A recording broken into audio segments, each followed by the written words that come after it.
for this. I don't see them happening. But can it work? Yeah, absolutely. Yeah. Mike? I think about some of the experiments that we've seen in the past few years about how we deliver aid, and chief among that, the MCC. And so I wonder if you can, and I appreciate very much your comments about how if it's something they want to do, it's much more likely to be sustainable, and your comments around the issues of accountability and how MCC has tried to target and manage that.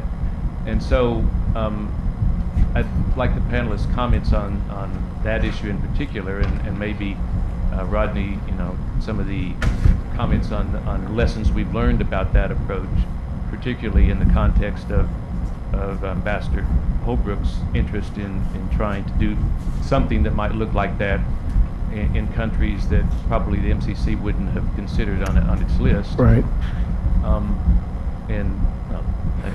The MCC obviously is, by using the indicator criteria, is trying to pick on a country level good partners. I think you can use some of those same criteria even where the country itself doesn't, from an MCC standard, meet it.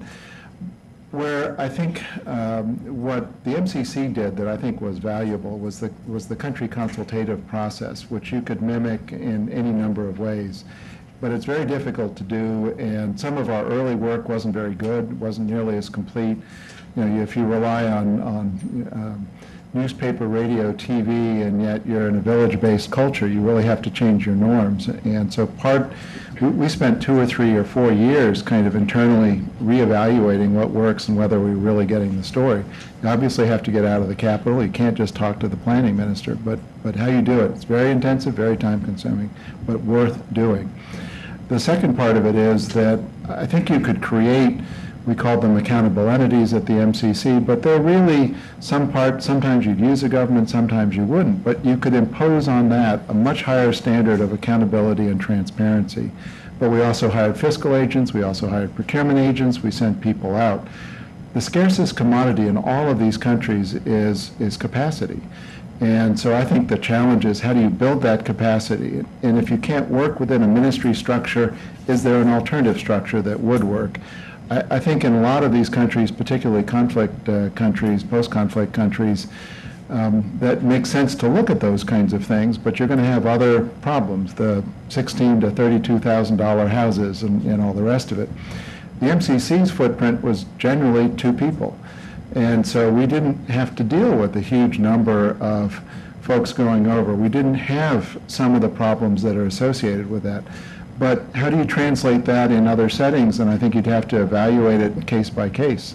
I think one of the drawbacks that aid has is that they do assume a mission. They do assume a certain size footprint. They assume certain norms, what you're going to do for your staff, how they're going to live. And those are important. I think it's what makes AID sustainable in a lot of the countries in which it operates. But that's a very cumbersome, very expensive way of doing it. So, full stop.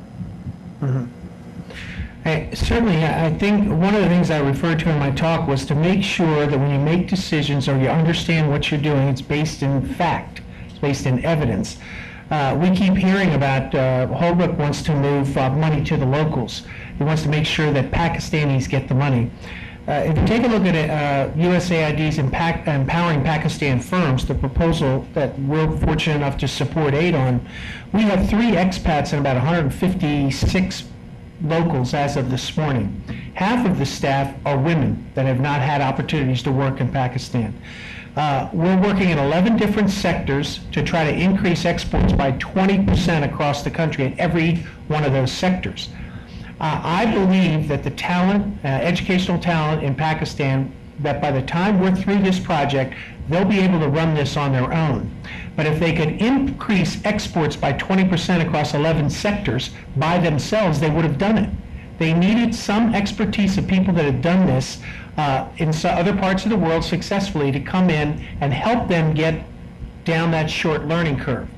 I think there's a lot of stuff going on in Pakistan which is local based, and that a lot of us get it. I'm not sure everybody that is making decisions understand what's taking place and have asked the right questions. Mike? Oh, I'm sorry. I'm Mike Walsh with Inside NGO at this point. Thanks. My question is, we talked about delivery mechanisms. Steve talked about the aspirations of the administration for coming up with a delivery mechanism that obviously has great impact with minimum costs. I mean, everybody's been trying to find that holy grail.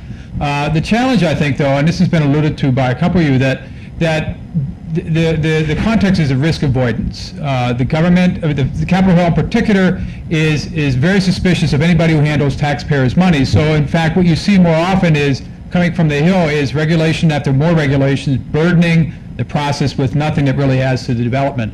So, in that context, I shouldn't phrase it as how optimistic are you, but are there ways forward to somehow reconcile the suspicions of the Hill with the aspirations of the administration for accomplishing results with these delivery mechanisms?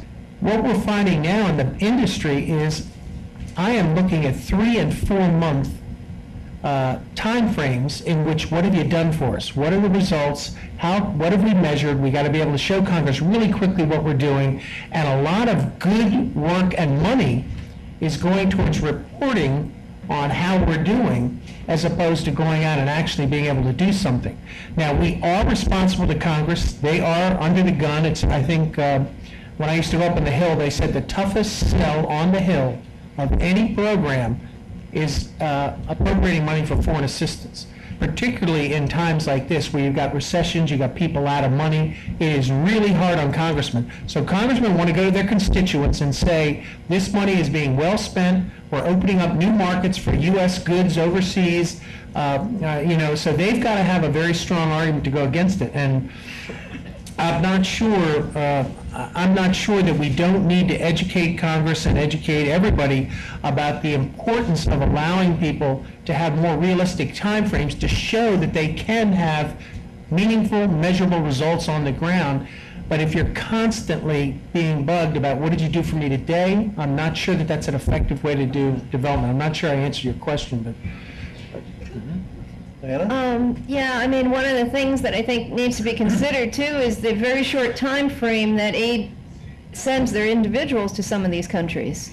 You'll get, people out there that for a year, and their responsibilities are what? Develop a program. By the time their year is up, if the program is fully developed, they're certainly not there for the implementation. So the next person's taking over, and they might have different views. So as an implementer, it's extremely difficult during this time to follow and to understand the logic.